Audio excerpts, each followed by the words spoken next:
ಕೌಸಲಗಿ ಹೋರಾಟ ಸಮಿತಿ ಎಲ್ಲ ಸದಸ್ಯರು, ಪ್ರಧಾನ ಕಾರ್ಯದರ್ಶಿಗಳು, ಎಲ್ಲ ಸದಸ್ಯರುಗಳು ಹಾಗೂ ಸಂಘಟನೆಗಳ ಪದಾಧಿಕಾರಿಗಳು ಇಲ್ಲಿ ಸೇರಿದ್ದಾರೆ.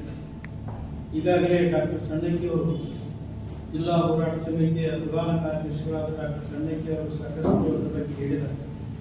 ನಾ ಹೇಳುವುದಿಷ್ಟೇ, 1972ನೇ ಇಸ್ವಿಯಲ್ಲಿ ಆಗಿನ ನಮ್ಮ ಗ್ರಾಮದ ಕೌಸಲಗಿ ಪಟ್ಟಣದ ಎಲ್ಲ ಹಿರಿಯರು ಸುಮಾರು 40 ಪಂಚಾಯಿತಿಗಳ ಒಪ್ಪಿಗೆ ಪತ್ರವನ್ನು ನಾನು ಆವಾಗ ಅವರ ಎಲ್ಲ ಹಿರಿಯರು ಅವರು ದೊಡ್ಡವರಿದ್ದಾಗ ನಾನು ಆಗಿನ್ನೂ ಯುವಕ, ಆವಾಗ ಎಲ್ಲ ಪಂಚಾಯಿತಿಯಿಂದ 62 ಪಂಚಾಯಿತಿಗಳಿಂದ ನಾವು ಒಪ್ಪಿಗೆ ಪತ್ರ, ಕೌಸಲಗಿ ತಾಲೂಕಾ ಸ್ಥಳವಾದರೆ ನಮ್ದು ಒಪ್ಪಿಗಿದೆ, ನಮ್ಮನ್ನು ಕೌಸಲಗಿ ತಾಲೂಕಾ ಸ್ಥಳಕ್ಕೆ ಸೇರಿಸಬೇಕು ಅನ್ನುವಂಥ ಒಂದು ಒಕ್ಕೊರಲಿನ ಅವರ ಒಂದು ಅಭಿಪ್ರಾಯವನ್ನು ವ್ಯಕ್ತಪಡಿಸಿ ಬರೆದುಕೊಟ್ಟಂತಹ ಮನವಿ ಪತ್ರಗಳನ್ನು ಕೂಡ ಆಗಿನ ಏಕಸದಸ್ಯ ಪೀಠ ಅಂದರೆ ಏಕಸದಸ್ಯ ಆಯೋಗ ವಾಸುದೇವರಾವ್ ಆಯೋಗದ ಮುಂದೆ ನಾವು ಬೆಳಗಾವಿಯಲ್ಲೇ ಅವನ್ನೆಲ್ಲ ಅವರು ಮಂಡಿಸಿದ್ದೀವಿ.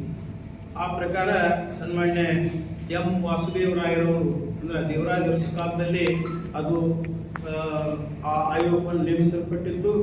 ಅವರು ನಮ್ಮ ಎಲ್ಲ ಒಕ್ಕೊರಲಿನ ಬೇಡಿಕೆಗಳನ್ನು ಮನಗಂಡ ಕೌಸಲಗಿ ತಾಲೂಕಾ ಸ್ಥಳವಾಗಲಿಕ್ಕೆ ಅತ್ಯಂತ ಯೋಗ್ಯವಾದಂತಹ ಸ್ಥಳ ಇದು. ಕೌಸಲಗಿ ಅಂತಂದ್ರೆ ಗೋಕಾಕ ತಾಲೂಕಿನ ಪೂರ್ವ ಭಾಗದಲ್ಲೇ ಔದ್ಯೋಗಿಕವಾಗಿ, ಶೈಕ್ಷಣಿಕವಾಗಿ ಹಾಗೂ ಸಾಮಾಜಿಕವಾಗಿ ಹಾಗೂ ಇನ್ನು ಎಲ್ಲ ರಂಗದಲ್ಲಿ ಕೂಡ ಕೌಸಲಗಿ ಅತ್ಯಂತ ಪ್ರಸಿದ್ಧವಾದಂತಹ ಎಲ್ಲ ಒಂದು ಏಳಿಗೆಯನ್ನು ಕಂಡಂತಹ ಒಂದು ಪ್ರದೇಶ. ಅದನ್ನು ಕೌಸಲಗಿಯನ್ನು ತಾಲೂಕಾ ಕೇಂದ್ರವನ್ನಾಗಿ ಮಾಡಲಿಕ್ಕೆ ನಮ್ದೇನೂ ಅಭ್ಯಂತರವಿಲ್ಲ ಅಂತೇಳಿ ಸರ್ಕಾರಕ್ಕೆ ಮನವಿಯನ್ನು ಎಂ ವಾಸುದೇವರಾಯರು ಸಲ್ಲಿಸಿದ್ದು ಉಂಟು. ಇದನ್ನ ಈ ವರದಿ ಏನು ಸಲ್ಲಿಸಿದ್ದಾರೆ ಅನ್ನೋದನ್ನ ಹಿಂದಿನ ನಮ್ಮ ಗೋಕಾಕ್ ಭಾಗದ ಶಾಸಕರಾದ CS ನಾಯ್ಕರವರು ಅದನ್ನು ತೆಗೆದುಕೊಟ್ಟಿದ್ರು ನಮ್ಗೆ. ಅದನ್ನ ನಾವು ಎಲ್ಲೋ ಒಂದು ಕಡೆ ಇಟ್ಟು ಅದನ್ನು ಕಳೆದೋಗೈತಿ. ಅದನ್ನ ಇನ್ನೂ ಅದನ್ನು ತರಿಸ್ತೀವಿ ಅಂದ್ರೆ ಅದನ್ನ ಕ್ಲಿಯರ್ ಬರೆದಿದ್ರು ವಾಸುದೇವರಾವ್ ಆಯೋಗದವರು. ಕೌಸಲಗಿ ನಿಜವಾಗಿಯೂ ಗೋಕಾಕ್ ತಾಲೂಕಿನ ಪೂರ್ವ ಭಾಗದಲ್ಲಿ ಅತ್ಯಂತ ದೊಡ್ಡ ಗ್ರಾಮ. ಇದನ್ನು ತಾಲೂಕಾ ಸ್ಥಳವನ್ನಾಗಿ ಮಾಡಲಿಕ್ಕೆ ಬಹಳ ಸೂಕ್ತವಾದಂತಹ ಪ್ರದೇಶ ಅಂತೇಳಿ ತಮ್ಮ ಅಭಿಪ್ರಾಯವನ್ನು ವ್ಯಕ್ತಪಡಿಸಿದ್ರು. ಆಮೇಲೆ ಹುಂಡೇಕಾರ ವರದಿಯನ್ನ ಅವರು ಕೂಡ ನಮ್ಮ ತಾಲೂಕಾ ಒಂದು ಏನು ತಾಲೂಕಾ ಹೋರಾಟ ಸಮಿತಿಯ ಒಂದು ಮನವಿಯನ್ನ ಅಂದ್ರೆ ಗೋಕಾಕ್ ವಿಶ್ರಾಂತಿ ಗೋಕಾಕ್ ಪ್ರವಾಸಿ ಮಂದಿರದಲ್ಲಿ ನಾವು ಅವರಿಗೆ ಮನವಿ ಕೊಟ್ಟಿದ್ದೀವಿ.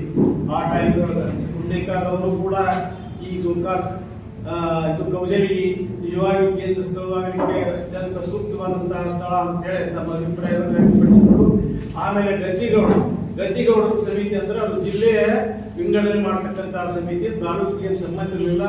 ಆದರೂ ಕೂಡ ಅವರು ಗದ್ದಿಗೌಡರು ಗೋಕಾಕ್ ಪ್ರವಾಸಿ ಮಂದಿರದಲ್ಲಿ ಬಂದಾಗ ನಾವು ಅವರಿಗೂ ಕೂಡ ಮನವಿಯನ್ನು ಸಲ್ಲಿಸಿದ್ದೀವಿ.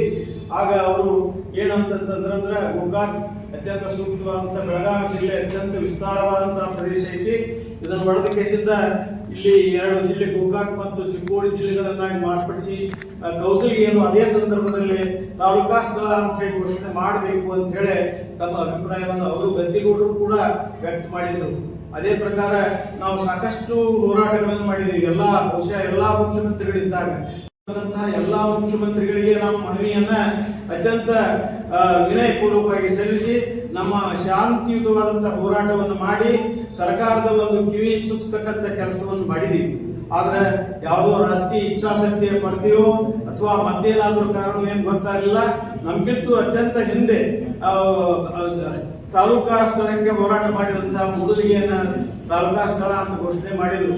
ಆದ್ರೆ ಇಲ್ಲಿ ಹೇಳೋದಂತಂದ್ರೆ ಇಷ್ಟೇ, ನಮ್ಮ ಕೌಸಲಗಿಯನ್ನು ಮೊದಲು ಮಾಡಬೇಕಾಗಿತ್ತು. ಕೌಸಲಗಿಯನ್ನು ಮೊದಲು ಮಾಡಿ ಆಮೇಲೆ ಈ ಮೂಡಲಗಿಯನ್ನು ಮಾಡಿದ್ರೆ ಬಹಳ ಸೂಕ್ತ ಅಂತ ಹೇಳಿ ಎಲ್ಲರಿಗೂ ಅನಿಸ್ತಿತ್ತು. ಆದ್ರೂ ಅದು ಯಾಕಾದ್ರೂ ಆಗ್ಲಿ ಈಗ ಇನ್ನೂ ಕಾಲ ಮಿಂಚು ಹೋಗಿಲ್ಲ. ಯಾಕಂದ್ರೆ ಈಗಾಗಲೇ ಬೆಳಗಾವಿ ಜಿಲ್ಲೆಯನ್ನು ಹೊಡೆದ ಈ 2 ತಾಲೂಕುಗಳನ್ನ 3 ತಾಲೂಕುಗಳನ್ನು ಮಾಡಬೇಕಾದಂತ ಒಂದು ಸಂದರ್ಭ. ಈಗ ಅದರ ಬಗ್ಗೆ ಸಾಕಷ್ಟು ಒಂದು ಹೋರಾಟ, ಅದರ ಬಗ್ಗೆ ಒಳ್ಳೆಯ ಒಂದು ವಿಚಾರ ವಿನಿಮಯಗಳು ಈಗಾಗಲೇ ಪ್ರಾರಂಭ ಆಗಿದಾವೆ. ಅದಕ್ಕಾಗಿ ಈ ಒಂದು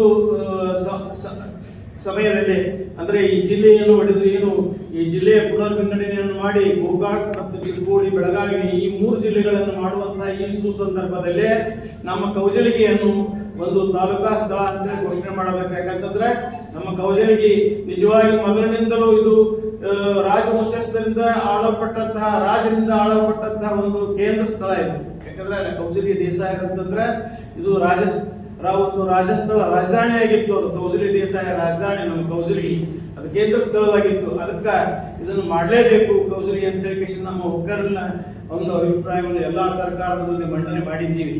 ಸಾಕಷ್ಟು ನಾವೆಲ್ಲ ಜಾತ್ಯತೀತವಾಗಿ, ಪಕ್ಷಾತೀತವಾಗಿ ಹಾಗೂ ಎಲ್ಲರೂ ಸಂಘಟಿತರಾಗಿ ಹೋರಾಟವನ್ನು ಮಾಡಿದ್ದೀವಿ.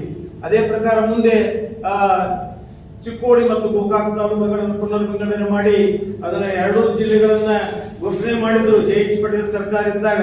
ಆದ್ರೆ ಮತ್ತೆ ಏನು ಅದೊಂದು ಏನೋ ಒಬ್ಬರ ಆಗಿನ ಕಾಲದ MP ಆಗಿರ್ತಕ್ಕಂಥ ಶಿವಾನಂದ ಕೌಜಲಿಗೆ ಅವರ ಮನೆಯ ಮೇಲೆ ಯಾರೋ ಕುಹೇಬಿಗಳು ಕಲ್ಲುಗಳನ್ನು ಒಗೆದ್ರು, ಹಂಗೆ ಹಿಂಗೆ ಏನೋ ಮಾಡಿ ಅಷ್ಟ ಸ್ಟಾಪ್ ಆಯ್ತು, ಅದನ್ನ ಹ್ಯಾಂಡಪ್ ಬಿಟ್ರು. ಆದ್ರೆ ಇವನು ಕಾಲ ಮಿಂಚಿಲ್ಲ. ಈಗ ಯಾಕಂದ್ರೆ ಧಾರವಾಡ ಜಿಲ್ಲೆಯನ್ನು ಹೊಡೆದ ಹಾವೇರಿ, ಆಮೇಲೆ ಗದಗ, ಧಾರವಾಡ ಅಂತ ಹೇಳಿ 3 ಜಿಲ್ಲೆಗಳನ್ನು ಮಾಡಿದ್ದಾರೆ. ನಮ್ಮ 10 ತಾಲೂಕುಗಳನ್ನು ಒಳಗೊಂಡಂತಹ ಈ ಬೆಳಗಾವಿ ಜಿಲ್ಲೆ ನಿಜವಾಗಿ ಅತ್ಯಂತ ಕರ್ನಾಟಕದಲ್ಲಿ ಅತ್ಯಂತ ವಿಸ್ತಾರವಾದಂತಹ ಒಂದು ಪ್ರದೇಶ. ಬೆಂಗಳೂರು ಬಿಟ್ರೆ ಈ ಕರ್ನಾಟಕದಲ್ಲಿ ದೊಡ್ಡ ಜಿಲ್ಲೆ ಅಂತಂದ್ರೆ ನಮ್ಮ ಇದು ಬೆಳಗಾವಿ.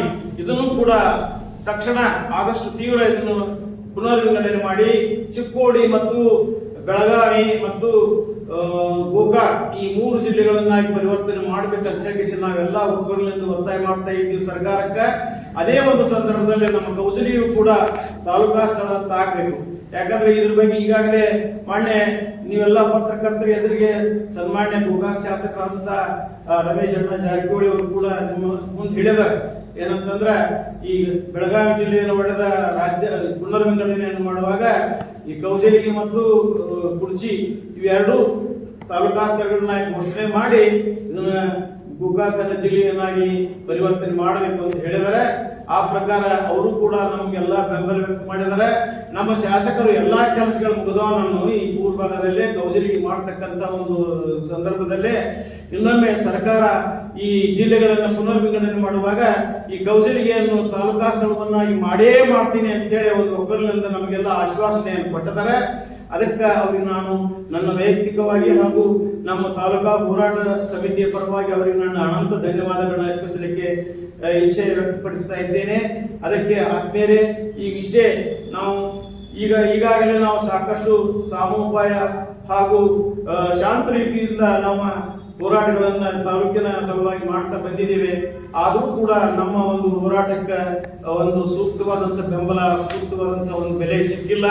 ಅದಕ್ಕಾಗಿ ಇನ್ನು ಮುಂದೆ ಆದರೂ ಕೂಡ ಅದು ಸೂಕ್ತವಾದಂತಹ ಒಂದು ಬೆಂಬಲ, ಸೂಕ್ತವಾದಂತಹ ಒಂದು ಬೆಲೆ ಸಿಕ್ಕ ಕೌಜಲಿ ತಾಲೂಕಾ ಸ್ಥಳವಾಗಬೇಕು.